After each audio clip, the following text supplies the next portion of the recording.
you're watching Gravitas. I'm Shreya Upadhyay. Let's get started.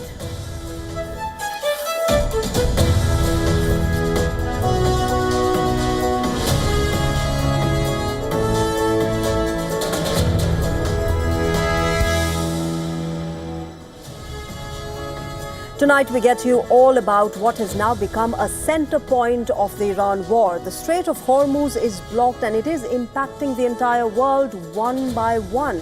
A look at how Hormuz is choking the world. And the big question we're asking tonight, despite multiple attacks, why have the Gulf countries not joined the war directly yet? The reasons, challenges and the solutions. We talk all about it. We also decode the Trump-Putin phone call. Is this a potential off-ramp that might end the hostilities? And is the American president now looking at a face-saver to get out of this war? All of this and more up ahead.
The war in West Asia has now entered its 11th day and the conflict is spreading across multiple front lines in the region. Fighting continues between Iran against Israel and US as missile strikes, drone attacks and air raids intensify. Let's begin from the battleground first. Iran's Islamic Revolutionary Guard Corps, or the IRGC, has claimed responsibility for a missile strike on an American base in Iraq. In a statement, the IRGC said that it fired 5 missiles at the Al-Harir Air Base in Iraq's Kurdistan region. This base is used by American forces operating in the region. Israel has carried out fresh airstrikes on Hezbollah targets in Lebanon. The Lebanese state media has reported that air raids by the Israeli Defense Forces hit multiple towns in southern and eastern Lebanon, including areas in the Bekaa Valley. Tensions are also rising along the Syria-Lebanon border. The Syrian government has claimed that Hezbollah fighters fired artillery shells into its territory. According to the Syrian state media, shells fired from Lebanon landed near the town of Serghaya, which is, remember, located just west of Damascus. The Syrian army officials have warned that they will not tolerate any aggression on their territory. As this war spreads across borders, the Gulf region is also coming under direct fire. Loud explosions have been reported in Doha. Qatar's defense ministry says its air defense systems have intercepted fresh missile and drone attacks launched from Iran. They've also accused Iran of attacking civilians. So far, 17 ballistic missiles and 6 drones have been shot down over Qatari skies. The interceptions came just moments after Qatar's foreign ministry issued a sharp statement. The ministry said that Iranian President Masoud Pezeshkian had apologized for the strikes targeting the Gulf countries, but that apology has not translated into action. The United Arab Emirates has strongly condemned what it calls a terrorist drone attack targeting its consulate in Erbil, which is the capital of Iraq's autonomous Kurdistan region. Iran, meanwhile, has been intensifying its missile campaign against Israel. Reports from Israel suggest that a second person has died following Iran's cluster missile strike in the city of Or Yehud. This attack involved a ballistic missile equipped with a cluster bomb munition. Iran is now changing the rules of the missile war. The Iranian Revolutionary Guard has declared that future strikes will use monster missiles or warheads weighing at least 1 ton, designed to overwhelm Israel's air defense systems.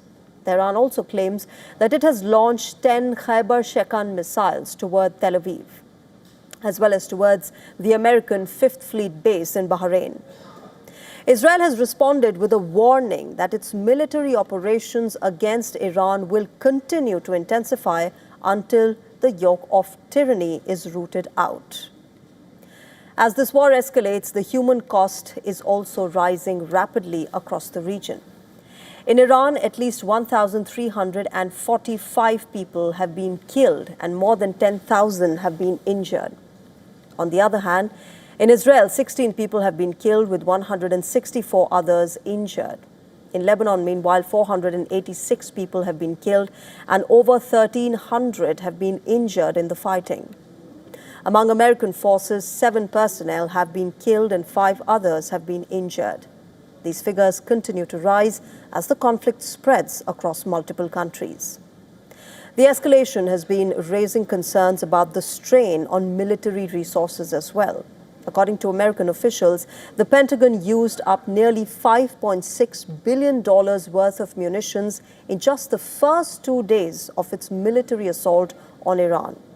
This figure has sparked concerns in the U.S. Congress about how quickly America is burning through some of its most advanced weapon stockpiles. In response to this escalating war, the United States is also redeploying critical missile defense systems. Reports suggest that part of the Terminal High Altitude Area Defense System, or THAAD, which is currently deployed in South Korea, is now being moved to West Asia. Political signals from both sides remain contradictory. Donald Trump has claimed that U.S. military operations against Iran could end soon, but he did not provide a specific timeline. Iran has quickly cast doubt on this particular claim. Iranian Foreign Minister Abbas Araghchi says that Tehran will continue fighting for as long as necessary. As missiles continue to fly and new fronts open up across the region, the war is not just a military conflict anymore.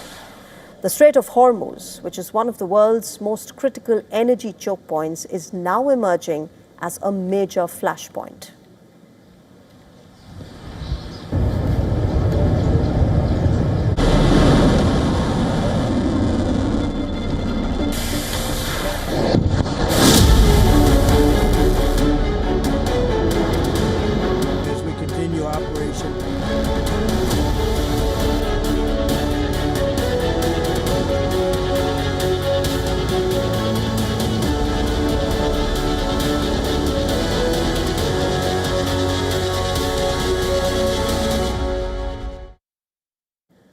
The war in West Asia is rattling the world right now with soaring oil prices and gas shortage. While American President Donald Trump has boasted of hitting over 5,000 Iranian targets, it is apparent that he wants to end this war soon. Iran continues to rain missiles on American-Israeli targets in Israel as well as in West Asia. Footage released by the IRGC showed a missile being fired. The misery for civilians continues, as several blasts have rocked central Israel as a result of the missiles that have been launched from Iran.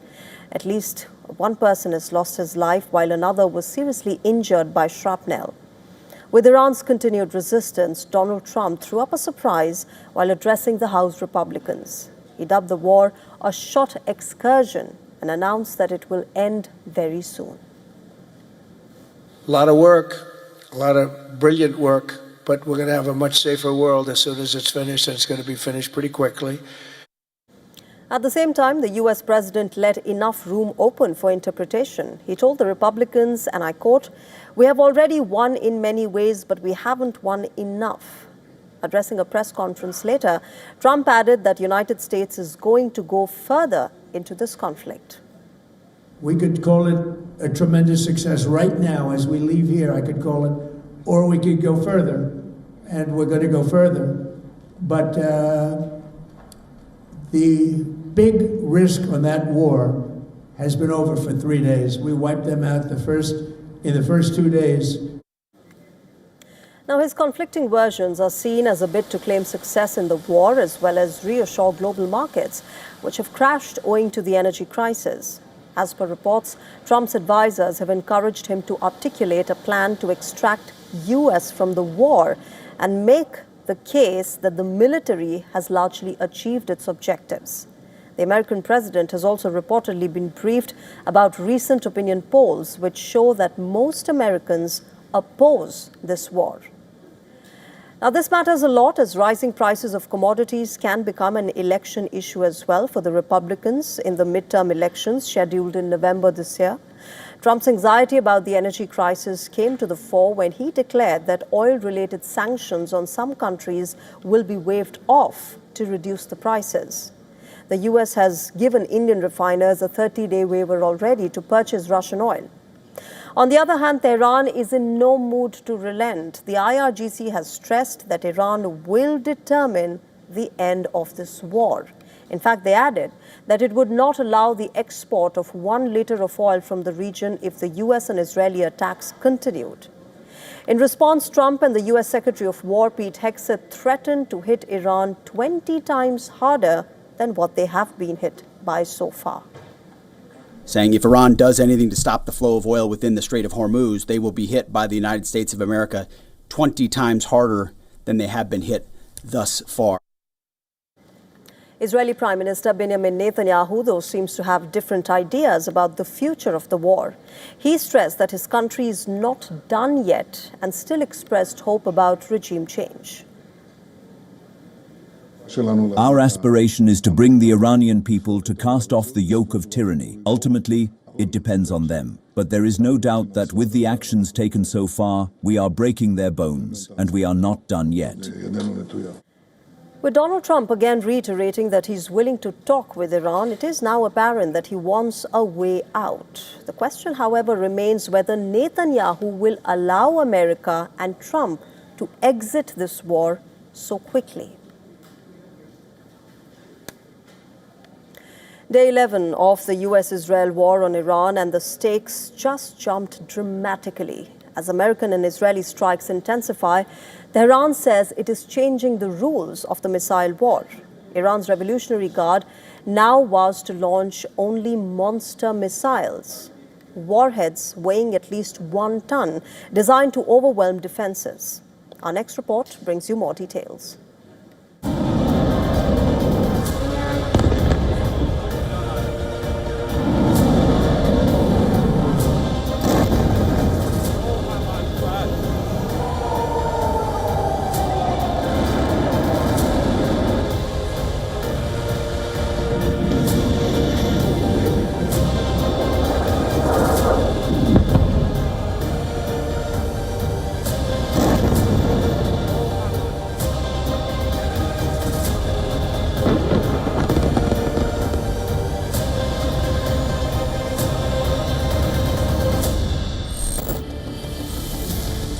The air war is intensifying. American bombers and Israeli jets continue pounding Iranian targets. Military facilities, launch sites and command centers have been hit as the conflict enters its 11th day. Israel warns that the attacks on Iran are set to increase. Our aspiration is to enable the Iranian people to cast off the yoke of tyranny. Ultimately, it is up to them. But there is no doubt that through the actions taken so far, we are breaking their bones, and there is more to come. My friends, the people of Iran, the goal of these attacks is neither freedom nor democracy. Their goal is the partition of Iran. They want Iran torn into pieces and weakened. Let us not forget these words. But as the bombs fall, Iran is signaling a dangerous retaliation, not with more missiles, but with heavier ones. Iranian forces say they have launched 33 waves of aerial attacks. As part of their retaliatory action named Operation True Promise 4, Iran's powerful Islamic Revolutionary Guard Corps made a striking announcement. Brigadier General Majid Musavi declared that from now on, no missile with a warhead weighing less than 1 ton will be launched. That means every missile fired will carry double the explosive force used in earlier waves. Iran says it launched 10 Khyber-Shikan missile rockets towards Tel Aviv and the US 5th Fleet base in Bahrain. Khyber-Shikan missile is one of Iran's most advanced weapons.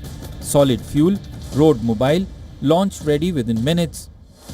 It can travel roughly 1,450 kilometers and descend at extreme speeds while maneuvering to evade interceptors. The missile is said to reach speeds exceeding 9,000 km per hour. Until now, these missiles typically carried warheads weighing around 450 to 600 kilograms. Iran now says the payload will double to 1 metric ton. That single change dramatically alters the economics of the war. Intercepting ballistic missiles is already expensive. A single Patriot PAC-3 interceptor costs roughly $4 million. A third interceptor costs more than $12 million. Israel's Arrow 3 system costs several million per shot. Heavier warheads mean larger blast zones. That forces defenders to fire more interceptors per incoming missile. More missiles intercepted, more money burned. And the consequences of a single miss become far greater. Analysts say Tehran is no longer choosing between missile quantity and destructive power. It is deploying both. Previous missile and drone barrages saw interception rates as high as 70 to 90%. But the real test begins now, because if every incoming missile carries twice the explosive weight and even one that slips through, then that could change the battlefield instantly. Bureau Report, WION, World is One.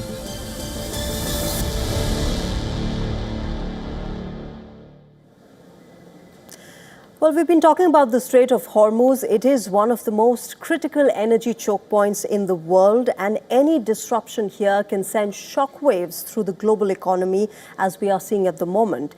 Let's break it down for you why this is significant. First, let's talk about the Strait of Hormuz. Remember, it lies between Iran on one side and Saudi Arabia, the UAE and Oman on the other. So it's the only sea passage that is connecting the Persian Gulf to the open ocean. And through this single maritime corridor, remember, passes a massive share of the world's energy supply. Around 20% of the world's total oil supply moves through this very strait, and about 25% of the global seaborne oil trade is dependent on it. In fact, nearly 20 million barrels of oil passes through this very Strait of Hormuz every single day. So who depends the most on this critical oil route? Asia is the biggest consumer of this oil moving through the Strait of Hormuz. But within Asia, which is the largest importer, it is China. It stands at 37.7%, which is the largest importer. And then comes India, which is at about 14.7%, close to 15%, followed by South Korea at 12%, then Japan at 10.9%. Remember, two major industrial economies that rely heavily on energy imports, China and India, as well as, of course, South Korea and Japan. The US and Europe at 2.5% and 4% take a much smaller share. In fact, nearly 89% of the crude oil moving through Hormuz goes to Asia. Only about 11% goes to the rest of the world, which makes Asia, and especially China and India, highly vulnerable to any disruption in this strait. And that is why the kind of concerns that we are seeing here in India. But it's not just the oil tankers of different countries that are at risk. The wider conflict in West Asia is also threatening some of the region's most critical energy facilities. Let's begin with Qatar.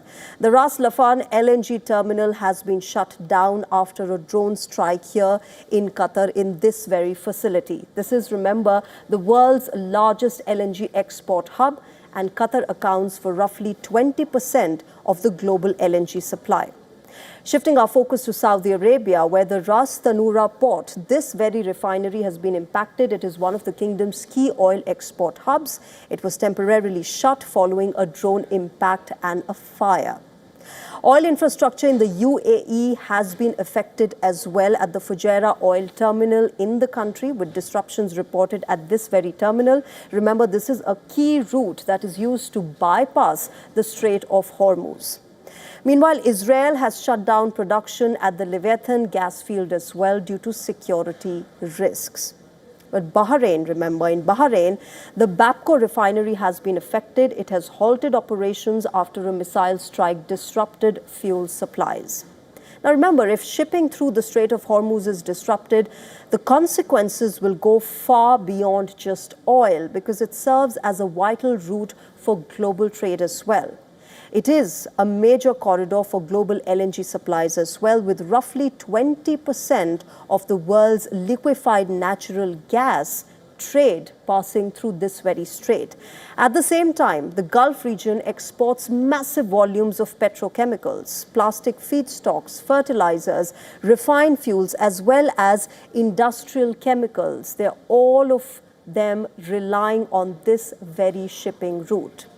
Now, with vessels avoiding the region and freight risks rising, shipments of jet fuel, diesel, naphtha, and chemical cargoes are facing delays.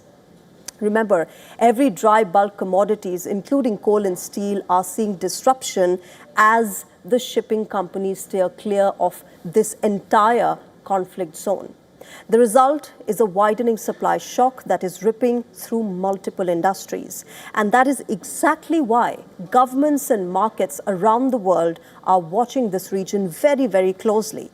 The global economy is highly dependent on energy flows from the Gulf. India, remember, imports about 50% of crude via the Strait of Hormuz, as you can see.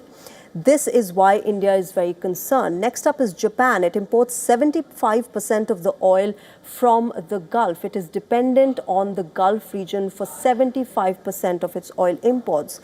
South Korea, 60% of its crude is dependent on this region for its crude supply. So if shipping through the Hormuz is disrupted, the risks are significant.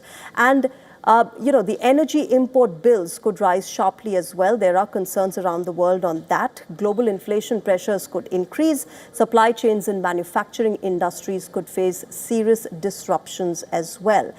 And there could be major pressure on fertilizer and chemical supplies as well. And here in India, also there are concerns about it. These are essential for the agriculture industry as well. Unless maritime security improves quickly, the economic costs of this conflict could continue to spread far beyond the oil market. And that is why the entire world is concerned about it. But remember, the war in West Asia is now widening and Israel's northern front is rapidly heating up. Hezbollah has stepped up rocket fire into northern Israel anti-tank missiles, and they're targeting Israeli positions now along the border. This comes after Israel has repeatedly attacked and breached the ceasefire with Lebanon since 2024. The question now is whether Hezbollah is sliding into a full-scale conflict with Israel.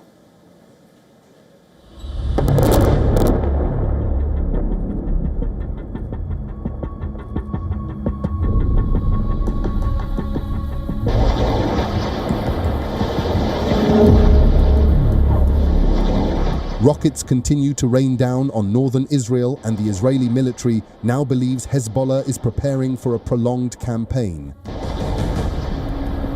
Israeli officials say attacks along the northern border have not stopped for days. Anti-tank missiles have targeted Israeli defense positions, keeping the front line tense and volatile. Hezbollah says no choice but resistance, self-defense. هدفنا واضح ومحدد. Our goal is clear and specific: to expel the enemy from our occupied land, to stop its attacks and violations by air, sea, and land, to liberate the prisoners and return them to their families, to end the targeting of our people and their security. وقف استهداف شعبنا وأمنه. Western diplomat says Hezbollah believes it has reached a point where it has nothing left to lose. With Iran weakened, with members of the Iranian Revolutionary Guard reportedly leaving Lebanon, and with financial flows to the group being blocked, the militant organization may now feel forced to act.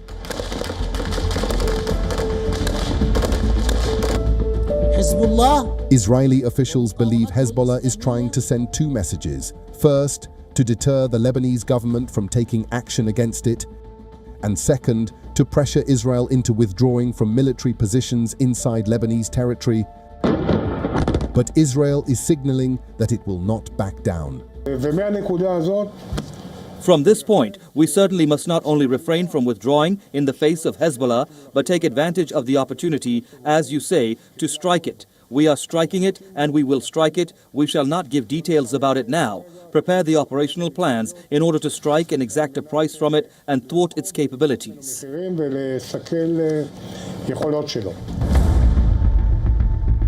Prime Minister Benjamin Netanyahu has already held high-level security meetings to discuss the fighting in Lebanon alongside the wider war with Iran. Meanwhile, on the ground in Lebanon, the humanitarian situation is rapidly deteriorating.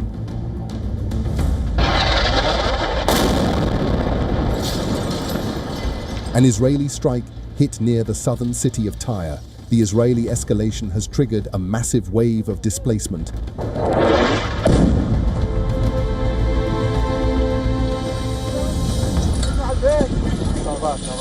According to the United Nations, nearly 700,000 people have fled their homes in Lebanon in just over a week.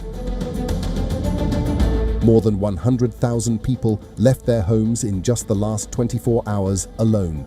The UN Refugee Agency says families are being forced to flee within minutes as airstrikes and evacuation warnings sweep across villages and as the regional war intensifies. The northern border between Israel and Lebanon is fast becoming one of the most dangerous fronts in this conflict. With that, we're slipping into a break. Coming up on Gravitas, South Asia is preparing for a fuel crisis if this Iran war prolongs. We get you details in just a bit.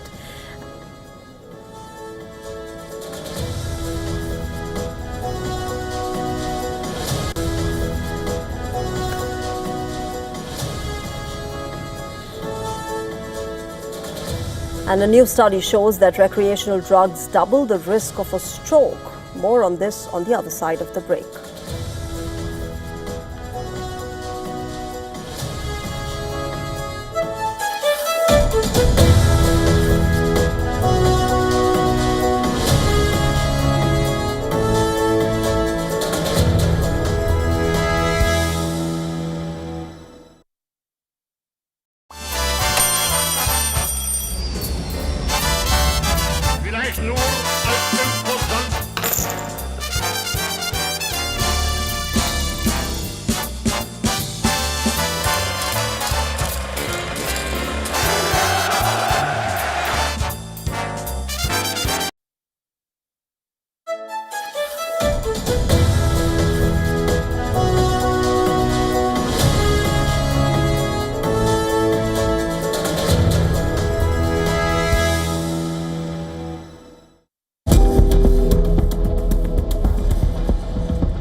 Since the outbreak of the war in West Asia, the skies over the Gulf have lit up with explosions on a daily basis.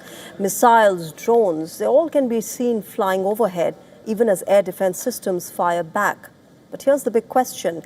If Iran is attacking almost every day, why are the Gulf countries not hitting back? Just take a look at these visuals.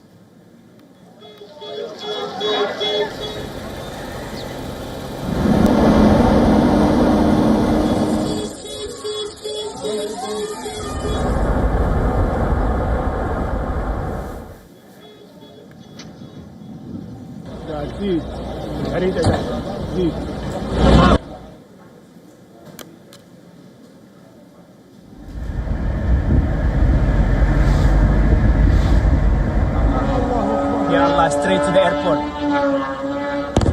Oh my God. Now, these are some of the latest strikes targeting the Gulf states. Since the war, more than 2,000 Iranian missiles and drones have been reportedly launched across the region. Yet despite this barrage, Gulf governments are largely holding their fire. One major reason that it appears is fear of a larger regional war. Former Qatari Prime Minister Sheikh Hamad bin Jassim Al Thani has warned that directly attacking Iran could drain the Gulf's resources and leave these countries vulnerable to long-term pressure and blackmail from Tehran. There's also a deeper strategic dilemma. Most Gulf nations rely heavily on American military protection. Their air defense systems, fighter jets and missile shields are all largely built and operated with American support. And right now, those systems are intercepting most of the incoming Iranian attacks. But that dependence creates uncertainty. Gulf leaders reportedly worry that Washington might leave Iran damaged, but still capable of retaliation. Many still reportedly remember how the United States did not respond strongly after Iranian-linked forces allegedly struck Saudi oil facilities back in 2019. At the same time, the Gulf itself is reportedly not fully united. The 6 members of the Gulf Cooperation Council, or the GCC, have often struggled to act together. Even now, some officials are reportedly in favor of retaliation while others demand restraint. And there is reportedly another fear.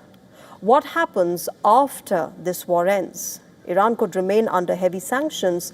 In that scenario, Gulf leaders reportedly fear that Tehran might keep launching small drone attacks or disrupt shipping in the Persian Gulf to pressure its neighbors. The issue of Gulf countries not hitting back at Iran has also been a topic in American political circles. U.S. Senator Lindsey Graham has in fact asked Gulf states to become more directly involved in confronting Iran. In a social media post, Graham said, and I quote, "Some of our allies have chosen the sidelines in a fight they cannot afford to lose. It's time to reconsider." And it appears that the U.S. is now preparing for wider escalation. The U.S. State Department has directed additional American diplomats to leave parts of West Asia, as well as non-essential staff and their families from the U.S. consulate in Adana, which is located in southern Turkey. And the staff of the American diplomatic mission in Saudi Arabia. Contingency plans are reportedly being prepared to also evacuate the remaining diplomats from northern Iraq. So the Gulf currently stands in a dangerous balancing act, absorbing the attacks, defending the skies, but at this moment, stopping short of a counterstrike. As tensions rise in the Gulf amid the war between US, Israel and Iran, attention is now turning to the millions of foreign workers living across the region. The 6 countries of the Gulf Cooperation Council, or the GCC, remember, host nearly 35 million foreign nationals who make up a major part of the population and workforce in the Gulf. The GCC includes Bahrain, Kuwait, Oman, Qatar, Saudi Arabia and the UAE. Together, these 6 countries are home to nearly 62 million people. A large share of them are foreign nationals. In total, around 35 million non-nationals live and work across the GCC. In 4 of the 6 countries, that's the UAE, Qatar, Kuwait and Bahrain, foreigners make up the majority of the population. Saudi Arabia and Oman are the only GCC states where citizens still outnumber foreign residents. Official figures show Saudi Arabia has the largest number of foreign nationals, that's about 16.4 million people. The UAE has around 10.4 non-national residents, Qatar has about 2.87 million, while Kuwait has around 2.16 million foreign nationals, and Oman has about 2.5 million. While Bahrain has close to 849,000 foreign residents. Now, many of these workers come from South Asia, where generations of migrant laborers have moved to the Gulf in search of jobs. They work in a wide range of sectors, including construction, domestic work, security, cleaning, and infrastructure projects. These workers have played a crucial role in building the modern cities and economies of the Gulf. Millions have lived in the region for years, and many now consider the Gulf their home. Alongside manual laborers, the region also hosts large numbers of highly skilled foreign professionals. Data from the UAE-based company Global Media Insights shows the largest group of foreign nationals in the GCC come from India. Around 9.1 million Indians live across the 6 countries. Bangladeshis are the second largest group with about 5 million people, followed by 4.9 million Pakistanis and about 3.3 million Egyptians. The Philippines and Yemen each have around 2.2 million nationals in the region. Meanwhile, Nepal has about 1.2 million citizens living in the Gulf, and Sudan has about 1.1 million. Syria and Sri Lanka each have hundreds of thousands of residents there.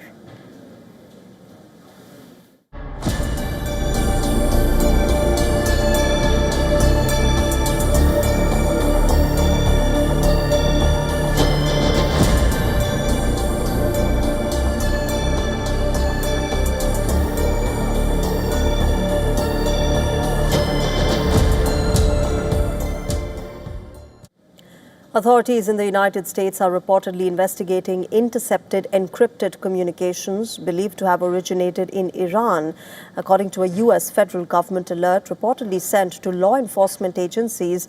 The encrypted communication may function as a possible operational trigger intended for covert operatives or sleeper assets outside of Iran. According to an ABC News report, American authorities say the transmission appeared shortly after the assassination of Iran's supreme leader, Ayatollah Ali Khamenei. Khamenei was assassinated on the 28th of February in a military strike carried out by United States and Israel. And as per the report, this encrypted communication was encoded and likely intended for clandestine recipients who possess the required encryption key. Such communications are reportedly typically used to send instructions to covert operatives without relying on the internet or cellular networks. Investigators reportedly say they cannot yet determine the exact content of this message, but the sudden emergence of a new station reportedly capable of international rebroadcast activity has clearly raised concerns among intelligence agencies. Now remember, the U.S. federal alert reportedly makes it clear that authorities have not identified any operational threat tied to a specific location. Law enforcement agencies across the United States have nevertheless been reportedly asked to increase monitoring of suspicious radio frequency activity. The incident comes just weeks after 2 separate mass shootings took place amid heightened security concerns in America. In Austin, Texas, a mass shooting outside a bar popular with university students had left 3 people dead and 14 others injured.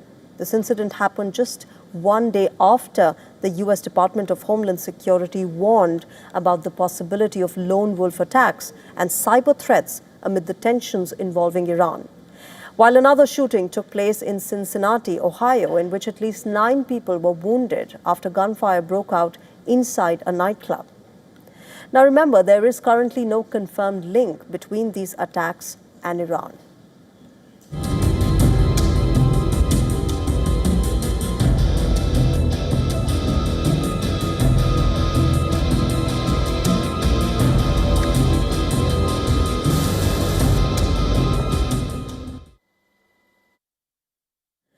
Does Russia hold the key to bring an early end to the war in West Asia? Its status as a preeminent player came to the fore yet again, with the U.S. President Donald Trump having an hour-long call with his Russian counterpart Vladimir Putin.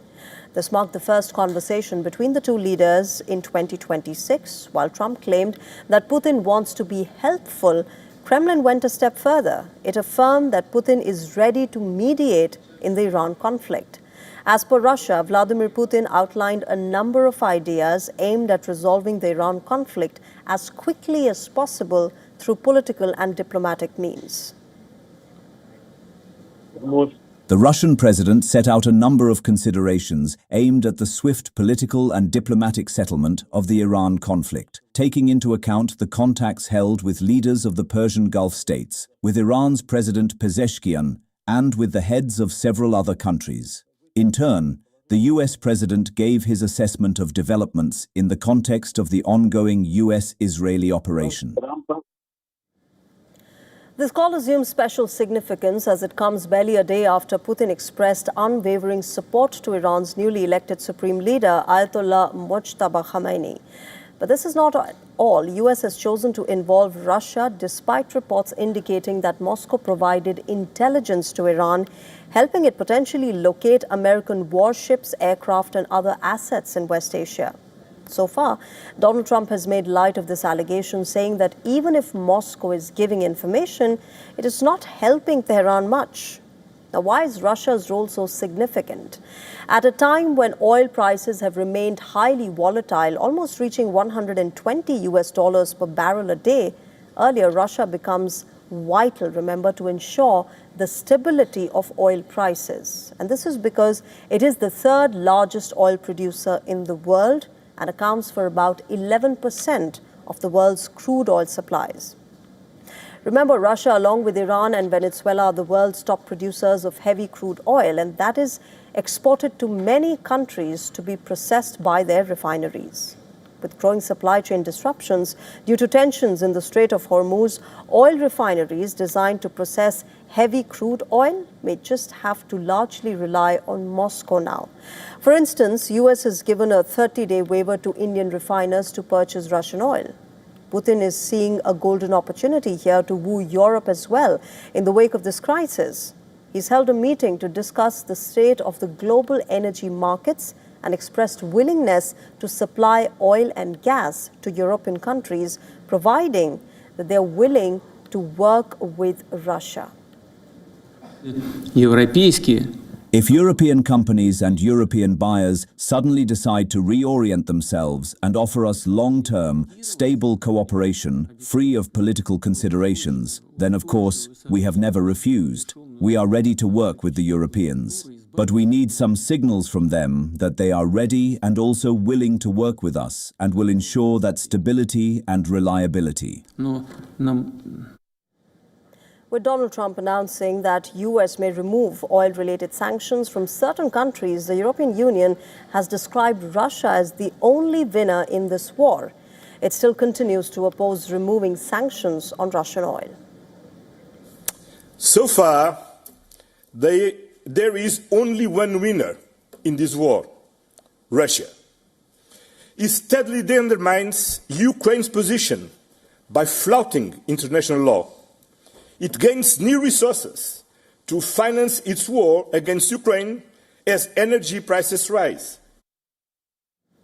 With Moscow and Tehran sharing close ties and Donald Trump's working relationship with Vladimir Putin, it seems that Russia will leave no stone unturned to assert its global clout amid the West Asia war. We earlier spoke with Aaron David Miller, who's a senior fellow at the Carnegie Endowment for International Peace. He told us how Putin will benefit from Donald Trump's war against Iran. I think the reports are he's supplying Iranians with real-time intelligence, number one. Number two, he's clearly benefiting from, look at the Trump administration is considering granting waivers on sanctions on Russian oil. This is an issue that affects India for sure. I think Putin benefits from the distraction that this war has caused from Ukraine. It benefits from the increase in oil prices. And I think Putin's main objective is to make sure that Donald Trump remains solidly in his corner.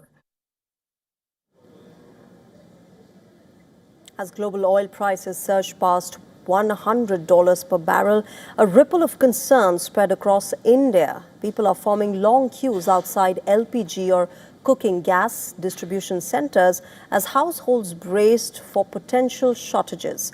The rising cost of fuel sparked a wave of panic buying in cities from Mumbai to Srinagar. This panic was particularly evident in urban centers, where households depend heavily on LPG cylinders for daily cooking. Fears of shortages prompted many to book cylinders earlier than usual, while some attempted to stockpile supplies. Amid the situation of panic buying, the government of India has now intervened, taking steps to maintain uninterrupted household fuel supplies. On LPG, the government has extended the cylinder booking period from 21 to 25 days to curb hoarding and black marketing. Refineries have been ordered to ramp up LPG production, prioritizing household supply over commercial use. Government has also invoked the Essential Commodities Act. India's Petroleum Minister Hardeep Singh Puri has addressed the growing concerns over energy supplies. He said that the government is ensuring 100% CNG and PNG supply for households. Industries will receive 70 to 80% of their needs. Now, sources say that despite global turbulence, there is no shortage of petrol, diesel or aviation fuel in India, with ample stocks available and ongoing exports of the ATF. Prices are expected to remain stable unless crude oil climbs above $130 per barrel. The government has assured that there will be no hike in the oil prices, the petrol and the diesel prices, till the point the crude breaches the $130 a barrel mark. The worry, of course, could be on the commercial LNG, for which the government has said that it's taking measures. But cracks are appearing in urban hotspots where commercial sectors feel the squeeze first. Pressure is mounting in cities like Mumbai and Bengaluru. The shortage of commercial LPG cylinders is becoming a significant concern. Hotels and restaurants across the city are facing challenges in securing enough cylinders to meet operational needs. Mumbai's restaurants are staring at a major crisis as the ongoing LPG shortage has hit the hospitality sector here in the city. In fact, restaurants and hotels that we have spoken to since morning say that they have stock left only either till today or till tomorrow evening maximum. Chennai is grappling with a similar crisis, with the city's hotels and restaurants reporting a shortage in commercial cylinders. We are also at a warehouse where these cylinders are stocked and distributed. They say for the last several days they have not received supply of commercial cylinders, and this entire load of cylinders that we see is that of empty commercial cylinders. So they also admit that the situation is quite dire, and hotels particularly are feeling the heat, and now they say that if they do not receive new supplies, they will have to scale down or shut down their operations and absorb huge losses. Even in Kashmir, where the tourism sector is a vital part of the local economy, the effect of the LPG shortage is being felt. Gas dealers in the region warn that hotels and restaurants could face operational disruptions if supply does not stabilize in the coming days. Dealers are saying in the Kashmir Valley that the supply that they've been given to these commercial centers would be impacted, and Kashmir Valley massively depends on the tourism industry, and it could impact the tourism industry as well. India, remember, uses roughly 31.3 million tons of liquefied petroleum gas every year. About 62% of that requirement is met through imports, and most of these supplies normally transit the Strait of Hormuz. But the ongoing conflict in West Asia has disrupted shipments there, tightening availability.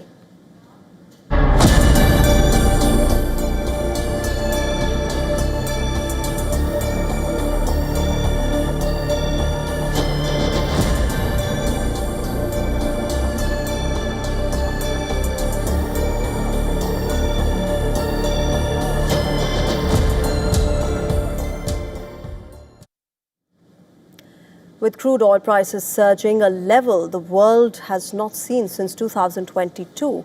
Amid the war in West Asia, South Asian countries are now racing to control fuel consumption and prevent shortages from spiraling into a full-blown energy crisis.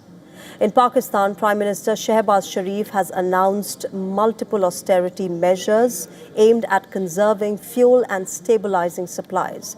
Barring those in banks, government offices will now operate only 4 days a week, while non-essential departments will send half their staff to work remotely. Authorities have ordered schools across the country to shut down as well for 2 weeks. Universities and higher education institutions have also moved to online classes now as part of the effort to cut fuel usage and reduce travel. As soon as the school closures were announced, the entire market emptied out. This is a bookshop, uniform shops, all empty. They've collected the fees, but now the schools are closed. Now, these emergency steps come just days after Pakistan announced a 55 rupee increase in fuel prices, the largest single hike in the country's history. Meanwhile, in Bangladesh, authorities have started reviewing national fuel reserves and have already imposed fuel rationing in several areas. Officials have capped how much fuel certain vehicles can purchase after fears of supply disruptions triggered panic buying and stockpiling. Long queues have formed outside petrol stations in the capital Dhaka, with drivers waiting for hours to fill their tanks. Yes, of course, any increase in fuel price will put us in big trouble. The fare will not increase for our trips. It will be disastrous. I hope at least the price remains steady. Otherwise, we, ride-sharing service providers, will be in trouble. In Vietnam, meanwhile, the Trade Ministry has urged businesses to allow employees to work from home to reduce the fuel demand. While in the Philippines, civil servants have already shifted to a 4-day work week as authorities attempt to cut national energy consumption. In the capital, Manila, motorists have also begun lining up at petrol stations amid fears of further price hikes. Right now, we're having trouble filling up on fuel because the prices are rising, and there are a lot of people fueling up. We've been hearing that prices would increase. As the war in West Asia escalates, the conflict is playing out across multiple countries. Missile strikes, drone attacks, and air raids are all being reported from Iran, Israel, Lebanon, and the Gulf. From fires in Tehran to missile interceptions over Qatar, these are some of the latest images emerging from the expanding war zone. Take a look.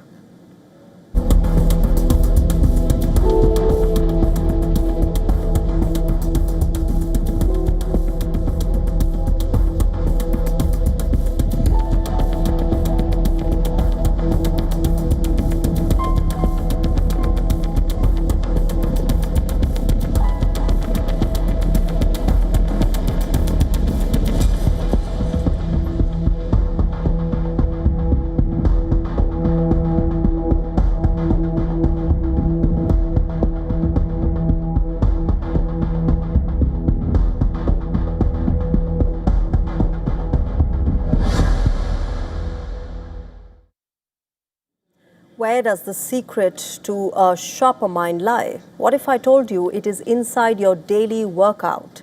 Well, new research suggests that when people start exercising regularly, they don't just strengthen their bodies, they actually train their brains to work smarter. Scientists have found that within just a few weeks of getting fitter, the human body begins to release higher levels of a powerful protein linked to mental sharpness. This protein, they claim, helps the brain focus, control impulses, manage emotions, and make better decisions.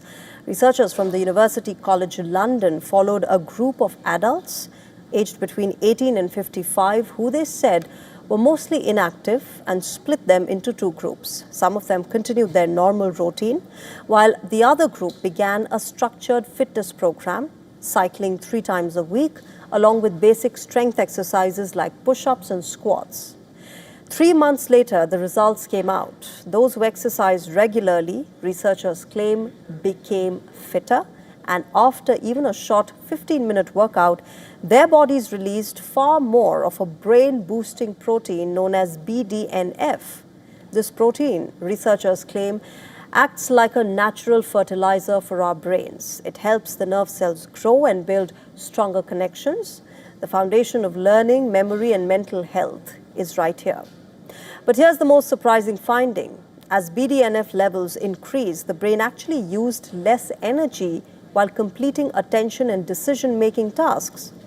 In simple terms, the brain started working more efficiently. As America and Israel continue their military strikes against Iran, both sides are trying their best to win the propaganda war at a time when claims and counterclaims have dominated the narrative. Iran-affiliated media released a Lego animation video showing how Iran is winning against US as well as Israel. It links the strikes on Iran to the Epstein files fallout, with a devil-like figure by the side of the US President Donald Trump and the Israeli Prime Minister Benjamin Netanyahu. A missile is launched towards a school depicting the horrific killing of the innocent children and staff at the elementary school in Minab on the first day of the strikes. This video rolls on to reveal a soldier crying as Iran avenged the attack by crashing missiles into UK's base in Cyprus and the Burj Al Arab Hotel in Dubai.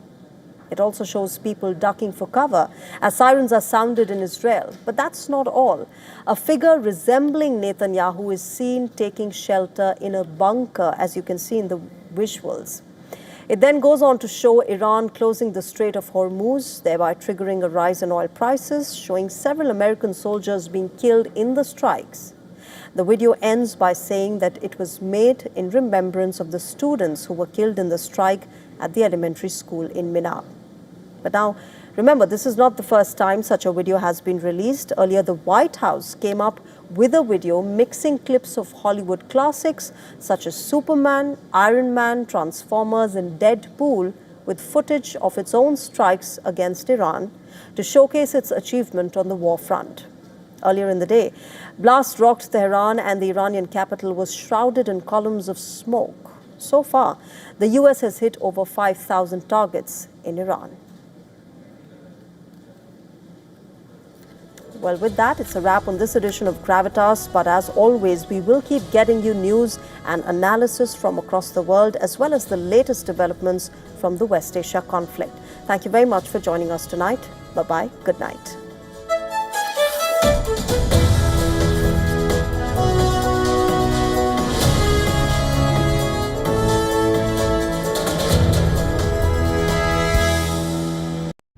In West Asia, every move shifts the world's balance. Wars, ceasefires, alliances, power never stands still. From Tehran to Tel Aviv, from Damascus to Doha, the West Asia Post cuts through the chaos to reveal the region that shapes the world. Because what happens in West Asia never stays in West Asia. This is the West Asia Post, the region's story, the world's impact.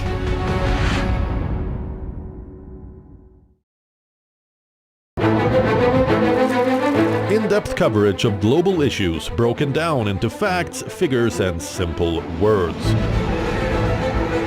Backed with analysis from field experts who truly matter, because we believe in decoding the real picture for you. So you get a much wider and deeper understanding of stories from around the world, a 360-degree analysis. An award-winning documentary series, week after week creating the maximum impact. Watch WION Wide Angle at these times on WION. World is One.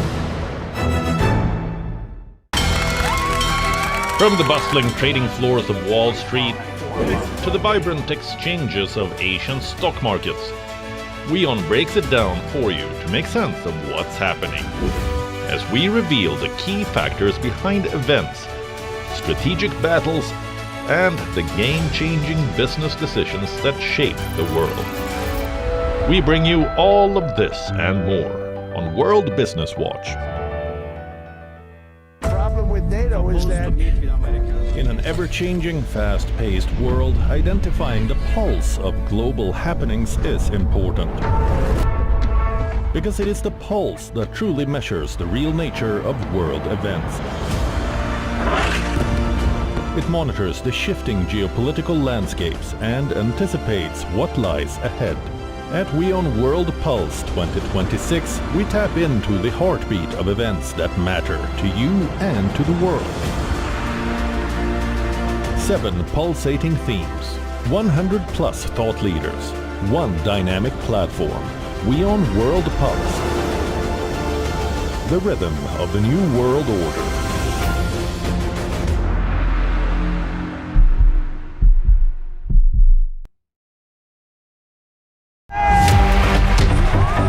Campaigns, elections, alliances, controversies, and power play. Beyond the noise and rhetoric, no election, no ballot issue too small. Stories that analyze global and domestic politics. More than just headlines. A dedicated show with varied perspectives